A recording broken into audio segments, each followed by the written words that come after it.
अर्जुन को भी भगवान यहां कह रहे हैं ज्ञानम ते हम सविज्ञानम, मैं तुझे ज्ञान भी दूंगा और विज्ञान भी दूंगा। ज्ञान का अर्थ होता है जानना, विज्ञान का अर्थ होता है उसके भीतर जो रहस्य है उसको प्रकट करके और उसके भीतर की बात जानना। हम सब लोगों को मालूम है कि अग्नि में बड़ी शक्ति है, लेकिन इतना जान लेने मात्र से काम नहीं चलता है। भूख लगी हो और अग्नि का सारा ज्ञान आपने पढ़ा हो तो खाली जानने से नहीं होगा। चूल्हा जलाना पड़ेगा, उस पर पात्र रखना पड़ेगा, उसमें वस्तु डालनी पड़ेगी, उसमें से पकवान तैयार करना पड़ेगा। जब उसे ग्रहण करेंगे तब भूख मिटेगी। जानने मात्र से काम नहीं होता है, जानने के साथ प्रकट करने से, अनुभव से कुछ लाभ होता है। जानने वाले तो बहुत, कबीर को लोगों ने इतना पूज्य क्यों माना, नरसिंह मेहता के गीत हमने क्यों गाए, मीराबाई को हम लोग क्यों मानते हैं, जितने संत हुए उन सब की पूजा क्यों होती है? कि उस काल में भी बड़े बड़े विद्वान थे। और आज भी यूनिवर्सिटी का जो हेड ऑफ डिपार्टमेंट फिलॉसफी का है ना, उसको मुझसे ज्यादा जानकारी, और आप उसका चरणों तक नहीं लेंगे, आप उसकी जय नहीं बोलेंगे। साधु और सन्यासी की इस देश में इसलिए पूछ हुई कि जानता तो था वो, पर परमात्मा की कृपा से उसको जानने के लिए, उस जाने हुए को जीवन में अनुभव करने के बाद उसने विज्ञान बनाने का उसको प्रयत्न किया।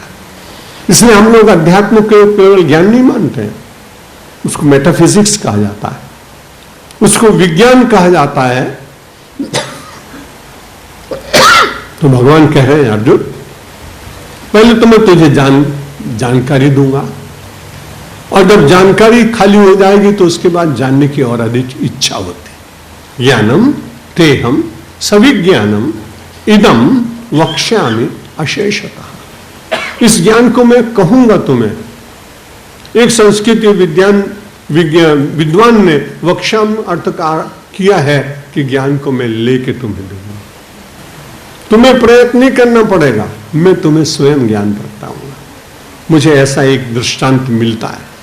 भगवान आदि शंकराचार्य के काल में उनके 4 शिष्य थे। 3 खूब शास्त्रार्थ करते थे, खूब पढ़ते थे। एक केवल ऐसा था जो भगवान की केवल सेवा ही सेवा करता था।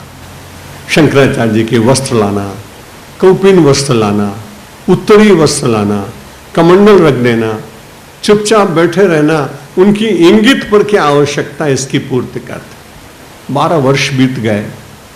अब अलग अलग मठों का मठाधीश बनाना था, अधिकार देने थे। वो तीनों शिष्य जो महाराज की सेवा में था आदि शंकराचार्य के, बोले देखो हमको तो 3 पीठ मिल जाएंगे, तुम खाली सेवा ही में रह गए। व्यंग किया।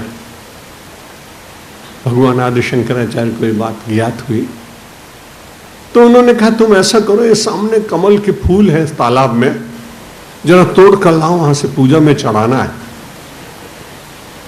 उन तीनों ने सोचा कि अभी तक तो सेवा की, अब तो गया पानी में जब उतरेगा, तालाब इतना गहरा है, अब विचारों ने सुध कमल नहीं। मन में जैसे ही विचार किया और जैसे ही चला तो आश्चर्य की बात यह हुई कि कमल तोड़ने जा ही रहा था वो, कि उसके पैरों के पास में से कमल अपने आप प्रकट होने लगे और उनका नाम पद्म पादाचार्य पड़ा।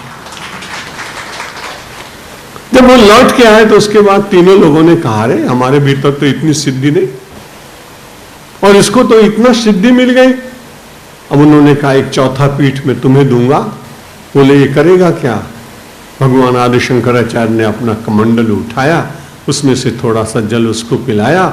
जितने शास्त्र वो तीनों 12 वर्ष में पढ़ चुके थे, वो 10 मिनट में उसको सब ज्ञात हो गए। ज्ञानम तेयम सविज्ञानम। परमात्मा की कृपा हुई तो ज्ञान विज्ञान बन गया।